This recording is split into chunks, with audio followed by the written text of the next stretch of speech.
Hello नमस्कार साथियों, हमारे यूट्यूब चैनल में आप सभी का स्वागत है। हम आपके सामने लेकर आए हैं 10 जनवरी के महत्वपूर्ण करंट अफेयर्स के सवाल जो सभी प्रतियोगी परीक्षाओं के लिए महत्वपूर्ण है और उससे संबंधित जितने भी महत्वपूर्ण फैक्ट बन सकते हैं उन सभी फैक्ट के बारे में मैं आपको बताऊंगा। और अगर यदि आप इस चैनल पर नए हैं तो प्लीज़ चैनल को सब्सक्राइब कर लें।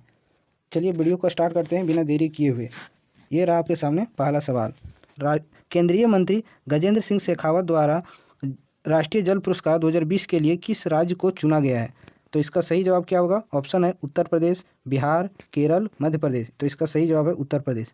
उत्तर प्रदेश को ही राष्ट्रीय जल पुरस्कार 2020 के लिए चुना गया और ये तीसरे क्रम का अवार्ड है।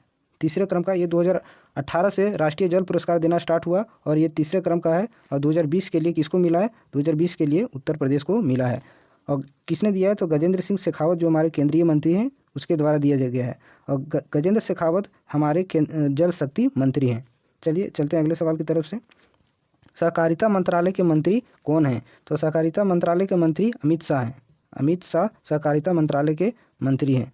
और इसके पास एक और मंत्रालय है, गृह मंत्रालय। गृह मंत्रालय भी कौन है? अमित शाह है। और सहकारिता मंत्रालय भी अमित शाह के पास है। हमारे रेलवे मंत्री कौन है? तो हमारे रेलवे मंत्री अश्विनी वैष्णव साहब हैं। अश्विनी वैष्णव साहब। और हाल ही में रेलवे बोर्ड, बहुत ही इंपॉर्टेंट सवाल है ये, रेलवे के एग्जाम में पूछा जा सकता है, एनटीपीसी के मेंस के एग्जाम में पूछा जा सकता है। हाल ही में रेलवे बोर्ड के अध्यक्ष और सीईओ किसे बनाया गया है? तो वीके त्रिपाठी को। वीके त्रिपाठी को रेलवे बोर्ड के अध्यक्ष और सीईओ के रूप में नियुक्त किया गया है। हमारे स्वास्थ्य मंत्री कौन है? तो स्वास्थ्य मंत्री कौन है? मनसुख मंडाविया।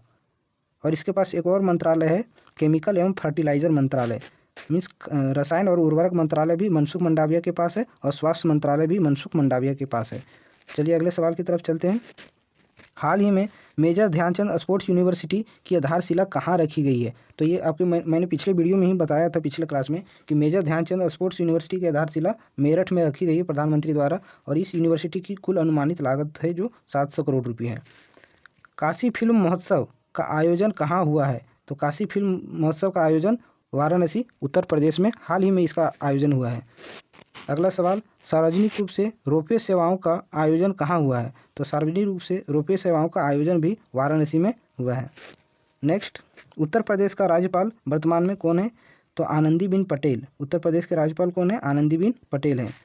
चलिए अगले सवाल की ओर चलते हैं। दोस्तों, अगर वीडियो हेल्पफुल लग रहा हो तो वीडियो को जरूर शेयर करें।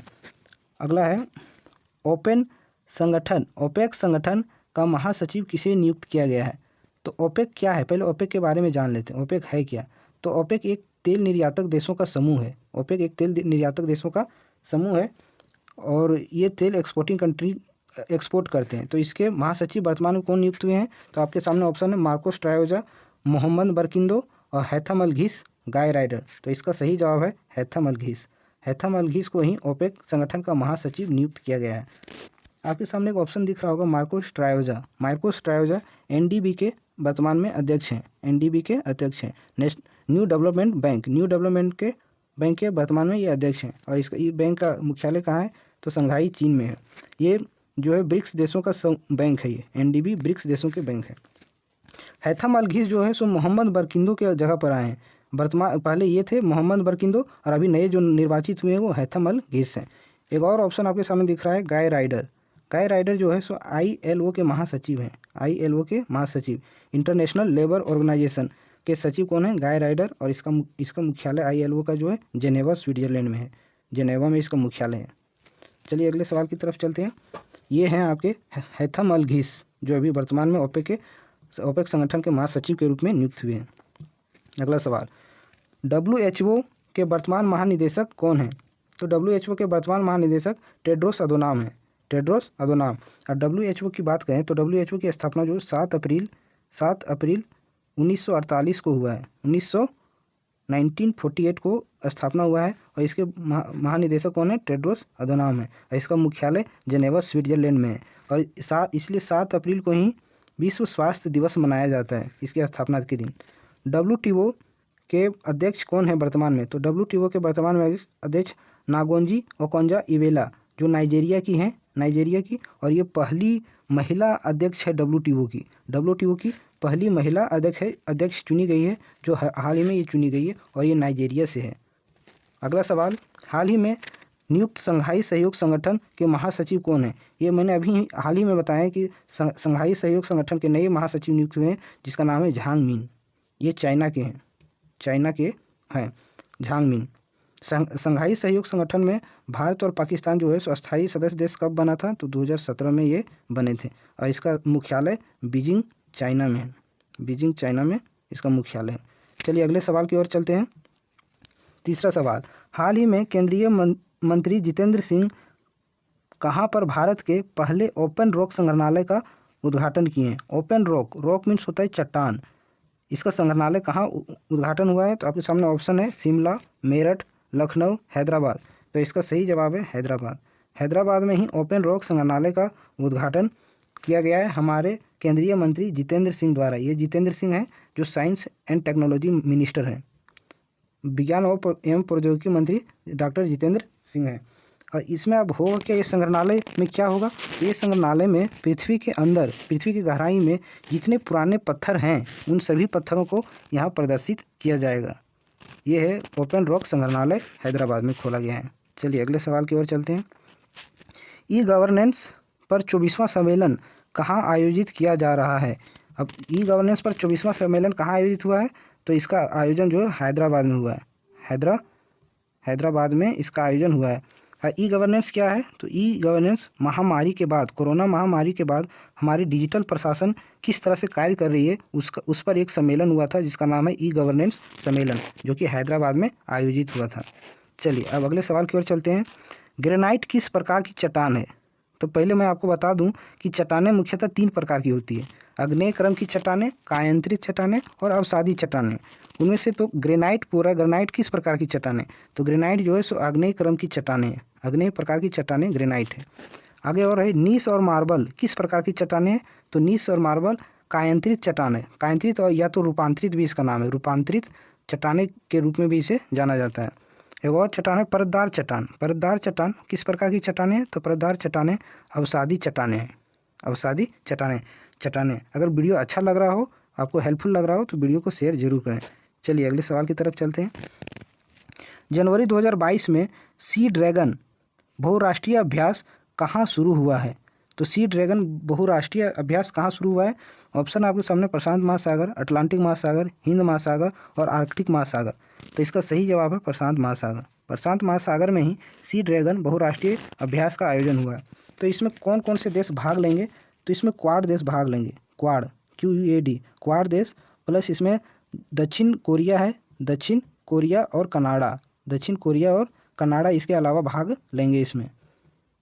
तो क्वाड देश में कौन कौन से देश शामिल हैं? तो क्वाड देश में 4 देश शामिल हैं। क्वाड में 4 देश कौन कौन से हैं? तो जापान है, इंडिया है, अमेरिका है और ऑस्ट्रेलिया है। उसके अलावा और कौन कौन से देश इसमें शामिल हुए हैं? तो दक्षिण कोरिया और कनाडा। ये 6 देश मिलकर सी ड्रैगन बहुराष्ट्रीय अभ्यास प्रशांत महासागर में कर रहे हैं। और ये जो सी ड्रैगन का मतलब इसमें चाइना को काउंटर किया है। चाइना को काउंटर करने के लिए ये अभ्यास ये 6 देशों द्वारा किया जा रहा है। तो फिर से मैं बता दूं कि इसमें कौन कौन से देश शामिल हैं। तो क्वाड समूह में जितने देश हैं वो शामिल हैं और अलग से दक्षिण कोरिया और कनाडा शामिल है। ठीक है, तो क्वाड देश में कौन कौन से देश शामिल हैं?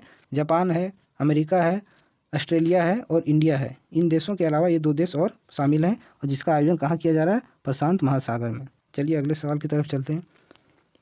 और कुछ महत्वपूर्ण अभ्यास जो परीक्षा में पूछे जाते हैं, वही अभ्यास मैं आप सभी लोगों के सामने लेके आया हूँ। वरुण युद्ध अभ्यास। वरुण युद्ध अभ्यास किन 2 देशों के बीच होता है? तो वरुण युद्ध अभ्यास भारत और फ्रांस के बीच में। भारत और फ्रांस के बीच में वरुण युद्ध अभ्यास होता है। अगला है कोकन अभ्यास जो है सो इंडिया और ब्रिटेन के बीच में होता है। इंडिया और UK के बीच में कोकन युद्ध अभ्यास होता है। समुद्र शक्ति युद्ध अभ्यास किन 2 देशों के बीच में है? तो भारत और इंडोनेशिया के बीच में समुद्र शक्ति युद्ध अभ्यास होता है। अगला है सिम्बेक्स किन 2 देशों के बीच में है? भारत और सिंगापुर के बीच में सिम्बेक्स युद्ध अभ्यास बनाया जाता है। तो सिम्बेक्स नामे से पता चल जा रहा है, सिम्बेक्स ऐसे लिखा था SIMBEX सिम्बेक्स। SI से सिंगापुर और इंडिया के द्वारा ये एक्सरसाइज होता है। चलिए अगले सवाल की तरफ चलते हैं। 5वां सवाल, अगर आपको करंट अफेयर से डर लगता है तो आप मेरे साथ बने रहें, मैं ये डर आपका हमेशा के लिए ख़त्म कर दूंगा और करंट अफेयर्स में आपको एक इंटरेस्टिंग सब्जेक्ट बना दूंगा जो सभी लोग इससे डरते हैं और एग्ज़ाम में इससे सवाल आते ही आते हैं। करंट अफेयर से, इसलिए इसको हल्के में ना लें, इसकी तैयारी बहुत अच्छी तरीके से करें, आपको भविष्य में सभी एग्जामों में फ़ायदा मिलेगा। चलिए चलते हैं अगले सवाल की तरफ। क्या है अगला सवाल? तो अगला सवाल आपके सामने है कि ब्लू बुक जो हाल ही में खबरों में रहा, यह रही है किस सशस्त्र बल का मैनुअल है ये? सबसे पहले मैं आपको फ़ोटो दिखाता हूँ कि ब्लू बुक है क्या। ये देखिए, आप अब सभी को पता होगा कि हाल ही में अभी प्रधानमंत्री जो है सो बहुत चर्चा में रहे हैं। ये भटिंडा जा रहे थे उनकी महासभा में इसका संबोधन करने के लिए, जो मौसम ख़राब होने की वजह से ये उड़ान नहीं भर पाए और ये बाई रोड जाने का फैसला लिए, और ये पंजाब के भटिंडा जाते वक्त ये फ्लाईओवर पर इनका काफिला रोक दिया गया है, 20 मिनट के लिए रोका गया। क्यों रोका गया? क्योंकि प्रदर्शनकारी जो है इनके काफिले को आगे नहीं जाने दे रहे थे, और इसकी सुरक्षा, प्रधानमंत्री की सुरक्षा का जिम्मेवारी इन लोगों के पास थी। ये कौन है? ये एसपीजी हैं, एसपीजी, स्पेशल प्रोटेक्शन ग्रुप। ये जो प्रधानमंत्री की सुरक्षा करते हैं, और प्रधानमंत्री क्या होते हैं? ये वीवीआईपी होते हैं, VVIP, very very important person. इसकी सुरक्षा की जिम्मेवारी जो एसपीजी के पास होता है, स्पेशल प्रोटेक्शन ग्रुप के पास इसकी सुरक्षा की जिम्मेवारी होता है। और इस प्रधानमंत्री की सुरक्षा के संबंधी जितने भी नियम हैं, वो सभी नियमों का उल्लेख जो है ब्लू बुक में लिखा होता है कि हमारे प्रधानमंत्री की सुरक्षा कैसे करना है। उन सभी नियमों का उल्लेख ब्लू बुक में लिखा होता है।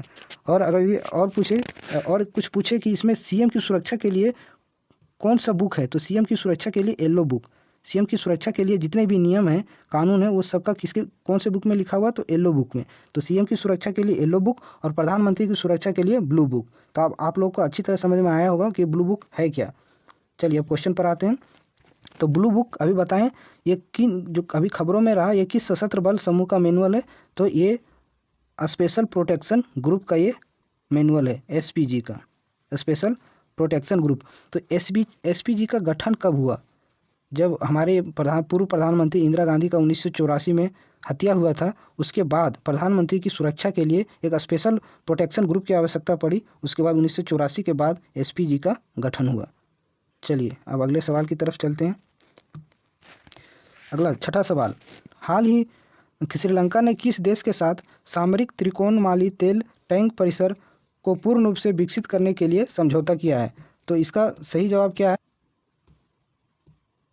तो आपके सामने ऑप्शन है भारत, जापान, ब्रिटेन, अफगानिस्तान।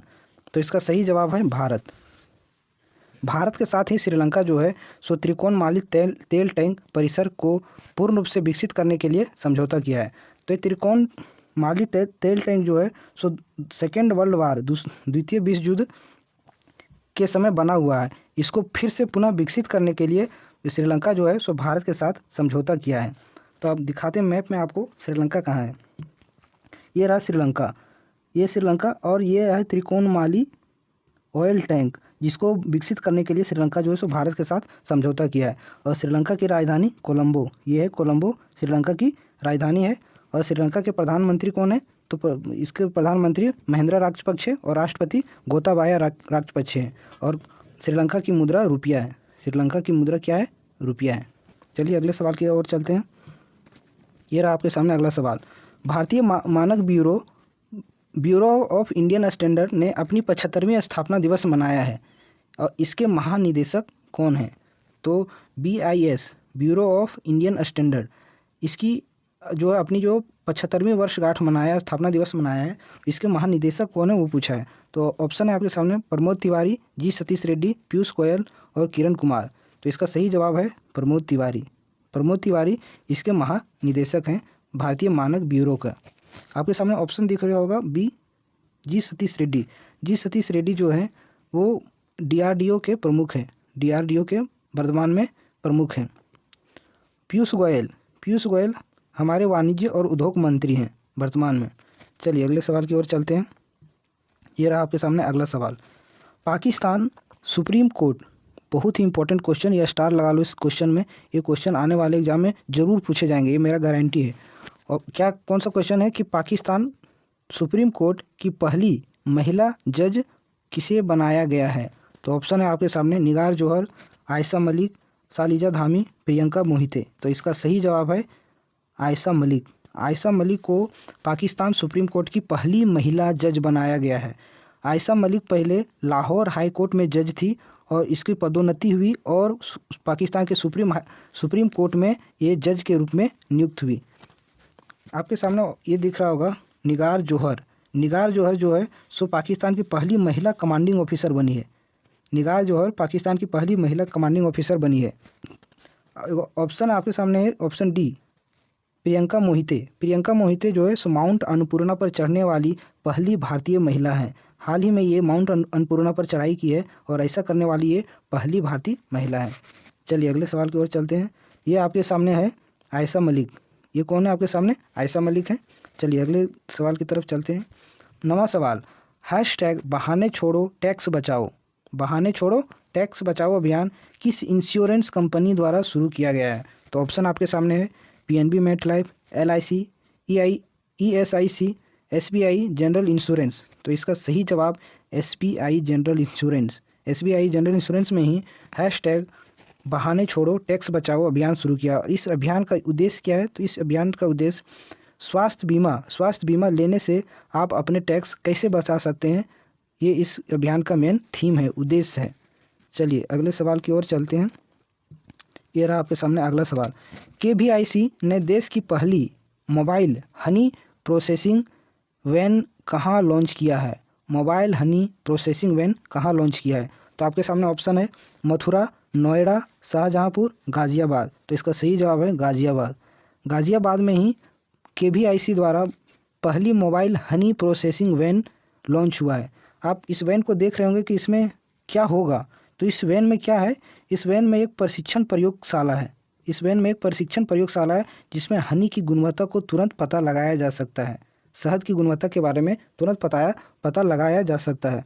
और इस प्रोसेसिंग वैन का जो मेन उद्देश्य है, इसका उद्देश्य है मधुमक्खी पालन को बढ़ावा देना और उन लोगों को प्रेरित करना जो मधुमक्खी पालन करते हैं, ताकि रोजगार में वृद्धि हो। ये इसका मेन उद्देश्य है। चलिए अगले सवाल की ओर चलते हैं। अब केवीआईसी के बारे में बता दें, एक खादी ग्रामोद्योग आयोग इसका पूरा नाम है। चलिए अगले सवाल की ओर चलते हैं। गांधी के हत्यारे the making of Nathuram Godse and his ideas of India's नामक पुस्तक के लेखक कौन हैं? तो आपके सामने ऑप्शन है जयंत घोषाल, शशि थरूर, धीरेन्द्र झा और इनमें से कोई नहीं। तो इसका सही जवाब है धीरेन्द्र झा। धीरेन्द्र झा जो हैं सो गांधी के हत्यारे the making of Nathuram Godse and his ideas of India पुस्तक के लेखक हैं। आपके सामने एक ऑप्शन दिख रहा होगा जयंत घोषाल। जयंत घोषाल अभी हाल ही में आपको बताया, मैंने 1-2 दिन पहले बताया कि जयंत घोषाल जो है ममता बियॉन्ड 2021 पुस्तक के लेखक हैं। ममता बियॉन्ड 2021 पुस्तक के लेखक जयंत घोषाल हैं। ठीक। और इसके नाथूराम महात्मा गांधी के हत्यारे की पुस्तक के लेखक धीरेन्द्र झा हैं। मैं आपको पुस्तक दिखाता हूँ। ये Gandhi's assassin the making Nathuram Godse and his idea of India, इसके पुस्तक के लेखक ये हैं धीरेन्द्र कुमार झा। चलिए अब ये रहा आपके सामने अंतिम सवाल।